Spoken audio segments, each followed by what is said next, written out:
Oh, yeah. I know it wasn't. A little bit at least. All right, let us get to it. We start in Tampa. Bucks and Chiefs. I was nervous, Steph was nervous, Nick was nervous. And before I could tell my kids to keep it down because the game was just underway, it was 17-0 Chiefs. They did not keep it down, FYI, nor did Mahomes and Tyreek Hill, who were unstoppable all afternoon. And as a result, Bucks had to play catch-up all afternoon. They got close, but in the end, Brady couldn't pull it out, and the Chiefs walk away with the win, 27-24, your final. Here is the player du jour, Patrick Mahomes, after his monster 462-yard, 3-touchdown day. That's just the problem that defenses have when they go against us. We have so many good weapons. It's hard to try to take away one guy when we can go to the other guys. And so this week it was Tyreek's week, but I'm sure other guys will make big plays the rest of the season. Battle back. We unfortunately, left ourselves a big deficit to start, got off to a slow start, couldn't convert any third downs. Just poor execution early and get behind and players got to do a better job. We got to make the plays that are there. But everybody tried to hand us the Lombardi Trophy in August. You just don't throw guys out there with names. You got to practice. You got to learn to get in sync with each other. That takes time. All right, Brandon, there's a lot to unpack here. Let me start with you. You really liked what Bruce Arians had to say, but there is a little truth to it. Brandon, what was your biggest takeaway from the Chiefs win yesterday? That truth doesn't exist anymore, Jenna. I don't want to hear about practice and, it takes time to get in sync. The season's almost over. Come on, you got to start fast. You got to finish strong, and they didn't do that. That's universal in the NFL. I thought this team wasn't prepared to play. They weren't prepared to coach. So they got outplayed, they got outcoached yesterday. When you think about offensively, how disjointed they looked again, they continue to make me use that word. I don't know what they were trying to accomplish in the passing game. They weren't in sync. That's a part of my notes. I'm glad he said it. I mean, on third down, you're throwing the ball at the back of people's heads. People aren't even looking for the ball. Wide receivers aren't getting their depth. They didn't run the ball. They ran the ball 13 times. That's a huge problem. We talked about it all last week. Maybe they need to get back towards the run. Maybe the run will open up the play action. They didn't do that. They leaned into the things that got them into this mess. So I didn't love it. And then to cap it off, you have the defensive side that decided to go man-to-man against the most explosive offense and the most explosive player in the National Football League. I don't get it. They got exactly what they came for. They got their butts whooped. They got blown off the field. That game was it wasn't even that close. The score 27-24 could have easily put up 40 points, Nick. So listen, this game was tied for 3 minutes. It was a one-score game for a total of 10 minutes, and the Chiefs had a 2 or 3 score lead for 47 minutes. So if you didn't watch, Brandon, you are correct. It was not as close as the final score indicates. And last week, Brandon, after the Bucks lost to the Rams, you said to me sometime during the show, Nick, I'm surprised you're taking it easy on the Bucks and Tom Brady. And that was because I was saving it for this morning.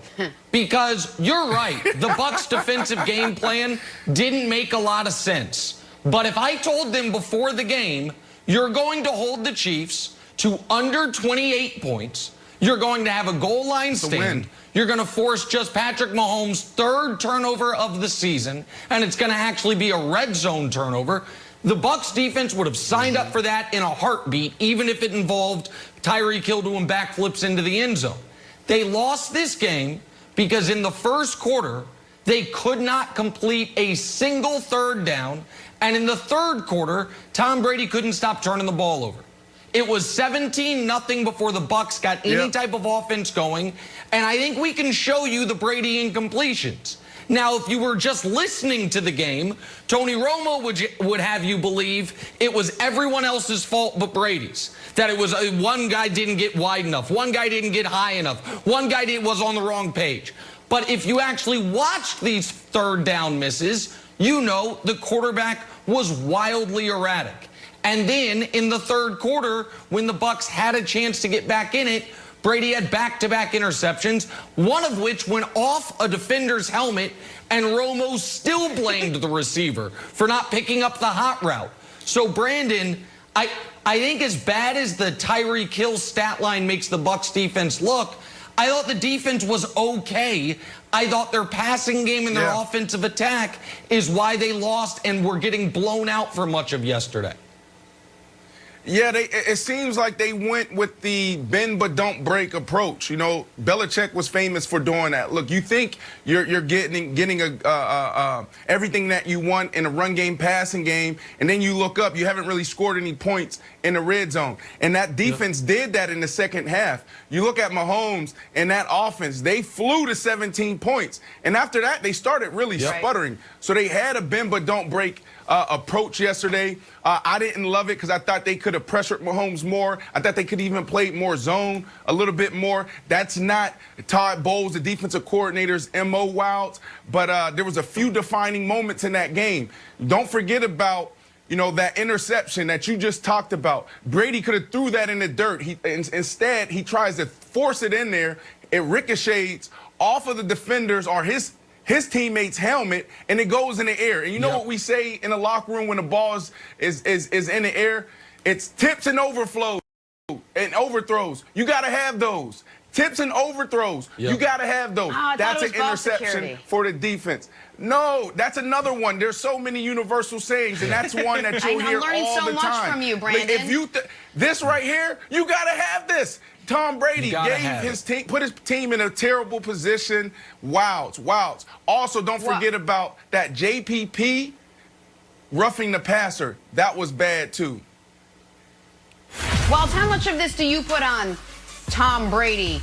And how much of it do you put on them going man for defense? It just felt like it wasn't. I mean, do you agree with Nick that this was really all on mostly on Tom Brady yesterday? No. And I know I'm going to be the Tom Brady apologist, but we spent the last 3 weeks talking about how he couldn't throw the deep ball, and he looked fine on the deep ball, Nick. He didn't look like Mahomes. So if we're going to talk about, like, was this a torch passing game? They did feel like two very different quarterbacks. But overall, when we were harping so much that Tom Brady can't throw the deep ball, they should go back to Bill Belichick's system, Bruce Arians shouldn't be calling these, he did fine. He was overall fine. Look, how many points do you need to score? You talked about it. How many points do you need to score to beat the Chiefs?